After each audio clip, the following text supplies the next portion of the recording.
एक स्त्री के कारण चार भाई बने मैना। जी हाँ दोस्तों, ये कहानी अद्भुत है। इसे आप सुनते हैं तो आपको बहुत सारा ज्ञान सीखने को मिलेगा। इसलिए आप सभी भाई एवं बहनों से मेरी हाथ जोड़कर गुजारिश है कि कहानी को अंत तक जरूर सुने और इस कहानी का रहस्यमय बातें क्या है आपको सीखने को मिलेगी। इसलिए वीडियो में अंत तक बने रहें। जो भी साथी चैनल पर नए हैं वो चैनल को सब्सक्राइब कर ले और ऑल नोटिफिकेशन को ऑन कर ले। दोस्तों, आप चैनल को सब्सक्राइब करते हैं तो मुझे मोटिवेशन मिलता है। चलिए दोस्तों, कहानी को शुरू करते हैं। एक बार की बात है, एक गांव में एक गरीब किसान रहा करता था। उसके 4 बेटे थे। चारों बेटों में से उन्होंने 3 बेटा का शादी कर दिया था। सबसे छोटा लड़का का शादी करना बाकी था। किसान इतना गरीब था कि वो अपना काम खुद ही करता और उसी से अपना दिनचर्या चलाता। उसके लड़के थे जो कि अभी कहीं बाहर कमाने नहीं जाते थे, यानी वो भी खेती में लगे रहते थे। यानी सभी लोग खेती में काम करते और जो उससे उपलब्ध होता उसी से अपना जीवन यापन करते। इतने में एक दिन की बात है, किसान के चारों लड़के ने सोचा क्यों ना हम लोग बाहर चले कमाने के लिए। ये बात उनके पिता आते ही शाम को घर पर बोले, हे पिताजी, हम लोग चारों भाई बाहर कमाने के लिए जाना चाहते हैं। इतने में किसान खुश हो गया और बोला, इससे अच्छी बात क्या है कि जो हमारे चारों लड़के कमाने के लिए जाएंगे तो हमारा दुख दरिद्र दूर होगा और हम आने वाले समय में सुखी जीवन व्यतीत करेंगे।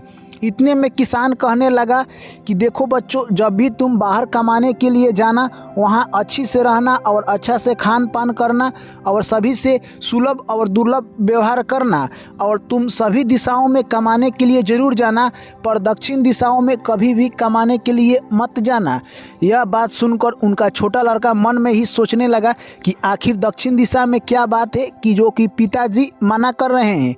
यानी चारों लड़के अगले दिन जाने के लिए तैयार हो गए और उन चारों भाइयों में सबसे ज़्यादा बात छोटे की मानी जाती थी। छोटा लड़का ने कहा कि हम लोग दक्षिण दिशा की ओर ही चलेंगे कमाने के लिए, क्योंकि पिताजी ने कहा है कि तुम लोग दक्षिण दिशा की ओर मत जाना। वो दक्षिण दिशा की ओर जैसे ही चले कमाने के लिए, रास्ते में उन्हें एक बहुत बड़ा जंगल आया। जंगल में जैसे ही उन्होंने एंट्री मारी, कुछ दूर जाने के बाद यानी कहे तो शाम हो गया। अब वहाँ से दूर दूर तक कोई गाँव दिखाई नहीं दे रहा था।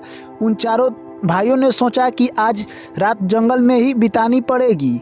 उन्होंने सोचा कि यहाँ पर कोई तो झोपड़ी दिखाई नहीं दे रहा है और न ही कोई लोग यहाँ पर दिखाई दे रहे हैं। हम लोग कहाँ रहेंगे? उनमें से तभी बड़ा भाई बोला कि छोटे, तू पेड़ पर चढ़ जा और चढ़ के देख कि यहाँ आसपास कोई झोपड़ी दिखाई दे रही है।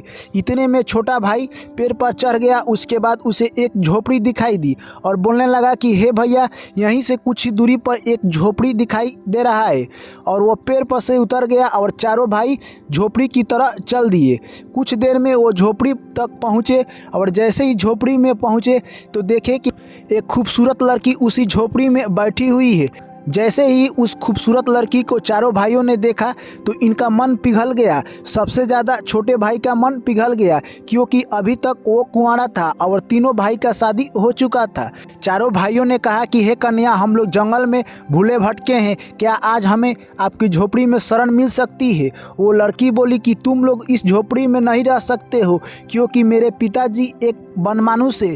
वो आएंगे तो तुम्हें मारकर खा जाएंगे, इसीलिए हो सके तो तुम लोग यहाँ से चल जाओ। इतने में चारों भाई बोले कि आज रात हो गया है, हम लोग कहाँ पर जाएंगे? यानी यहाँ पर आसपास कोई झोपड़ी भी दिखाई नहीं दे रही है। इतने में वो लड़की बोली कि अगर तुम लोग मेरे झोपड़ी में रहते हो तो जैसे ही रात होगा पिताजी आएंगे और तुम लोग को मारकर खा जाएंगे, इसीलिए मैं तुम लोग से हाथ जोड़कर प्रार्थना करती हूँ कि तुम लोग यहाँ से चले जाओ। इतने में चारों भाई उनकी बात नहीं माने, कहे ठीक है, आने दो, तुम्हारे पिताजी को मार कर खा जाएंगे, उससे हमें कोई दिक्कत नहीं है। इस रात में हम लोग जंगल में और कहीं नहीं जाएंगे, नहीं तो हमें शेर भी मार कर खा जाएगा। इतने में ही रात हुआ और कुछ देर के बाद यानी उस लड़की का पिता का आने का संदेशा हुआ। वो लड़की समझ गई कि मेरे पिता आ रहे हैं। इतने में वो चारों भाइयों को, वो लड़की के पास काफ़ी जादू था, वो जादू से मारकर उस चारों भाइयों को मैना बना दी और मैना बनाकर एक पिंजरा में बंद कर दी और उनसे बतियाने लगी। तब तक उसके पिताजी आ गए और पिताजी आते ही बोले कि हे लड़की, मुझे तो लग रहा है कि यहाँ पर कोई मनुष्य का सुगंध आ रहा है।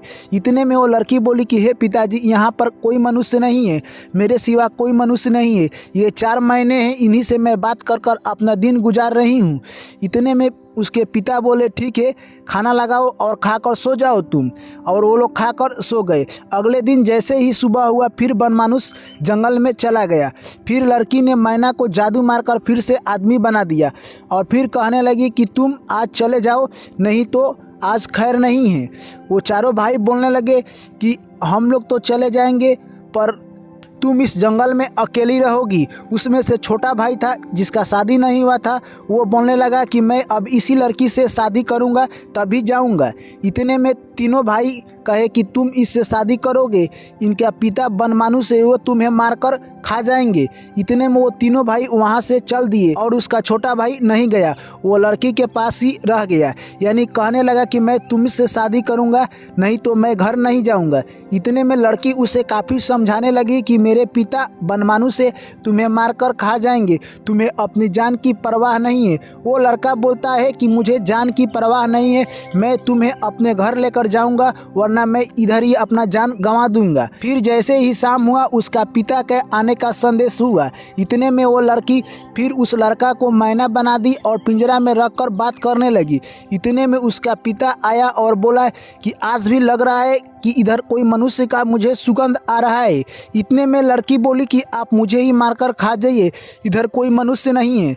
उसके पिता बोले कि क्या तुम बोल रही हो। इतने में फिर खाना लगाओ और खाकर सो जाओ। खाना वाना खाकर वो लड़की सो गई। जैसे ही सुबह हुआ फिर बनमानुष अपने काम पर निकल गया और लड़की फिर उस मैना को आदमी बना दी और बात करने लगी।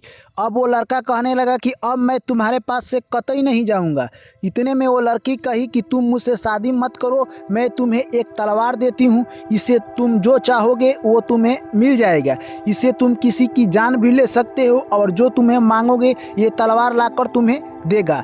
इतने में वो लड़का लिया और बोला कि इस लड़की से मेरा शादी हो जाए। वो तलवार उस लड़की से शादी करवा दिया।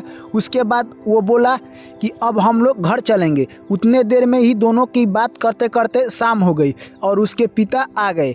जैसे ही उसके पिता आए वो लड़का तलवार उठाया और उसके पिता को मार दिया, यानी कहे तो उसको जान से मार दिया और वो दोनों फ्री हो गए और वो दोनों जंगल से घर की तरफ चल दिए। जैसे ही वो रास्ते में आ रहे थे उन्हें एक साधु मिला और वो साधु कहने लगा कि आप लोग की जोड़ी उत्तम है। इतने में वो साधु कहे कि आप हमारे कुटिया में ठहर जाइए क्योंकि अब रात्रि होने वाली है। वो लड़का और लड़की सोचे कि क्यों ना हम लोग इस कुटिया में ठहर जाए। जैसे ही उन्होंने ठहरा, साधु के पास बहुत बड़ी शक्तियाँ थी। वो अपने शक्तियाँ से ही उस जंगल में बहुत बड़ा बाज़ार लगा दिया जिसमें बहुत सारे सामान खाने वाले मिलते थे। इतने में वो लड़का और लड़की उसमें से बहुत सारे सामान ले लिए और उसके बाद साधु ने बाज़ार को ख़त्म कर दिया। सभी लोग वहाँ पर मिलकर खाना खाए और सो गए और सुबह उठे और फिर वो अपने घर की ओर चल दिए। तब तक गरीब किसान को पता चला कि हमारा लड़का अभी तक घर नहीं आया और हमारे 3 बच्चे कुछ दिन पहले ही आ गए हैं। वो सोचने लगा कि आखिर वो अकेले जंगल में कैसे जिंदा होगा, अभी तक जिंदा होगा या नहीं, उसे कहीं तो बनमानुष ने मार नहीं दिया होगा। इतने में उसे पता चला कि आज हमारा लड़का घर आ रहा है। उनके घर खुशियों का ठिकाना नहीं रहा। इतने में ये लड़का और लड़की शाम को घर पर पहुँचे, यानी उसकी मम्मी भी काफ़ी खुश थी। उनके घर के लोग काफ़ी खुश थे और बोल रहे थे कि हमारा लड़का शादी कर लेकर आया है जंगल में से उस लड़की को जो कि बनमानुष के कैद में थी। यानी उनके घर काफ़ी खुशियों का माहौल था और वो लड़का और लड़की भी अपने शादी से काफ़ी खुश थे। और वो घर आए, जैसे ही उनके तीनों भाइयों ने उसका भव्य स्वागत किया और लड़की जैसे ही किसान के घर आई, उसके पास इतना जादू था कि वो जादू से ही बहुत चीज़ प्राप्त कर सकती थी और उसके पास तलवार भी था जिससे कि उससे भी वो अपना जो भी सामान चाहे वो सब सामान मंगा सकती थी। इस तरह किसान का सारा गरीबी दूर हो गया। अब किसान को जो भी चीज़ चाहिए उस तलवार से और उस लड़की से मांग लेता और उसका दिन पर दिन गरीबी खत्म होते गया और आने वाले समय में वो राजा बन गया। तो दोस्तों, इस कहानी से आपको क्या सीख मिली है आप हमें कमेंट करके ज़रूर बताइए। वीडियो अच्छी लगी हो मेरे दोस्त तो वीडियो को लाइक कीजिए, दोस्तों के साथ शेयर कीजिए। चलिए दोस्तों, आप लोग से फिर मिलते हैं यानी नेक्स्ट कहानी में। तब तक के लिए सभी साथियों को मेरा प्यार भरा नमस्कार। जय Shri Ram. Thank you, take care, bye bye.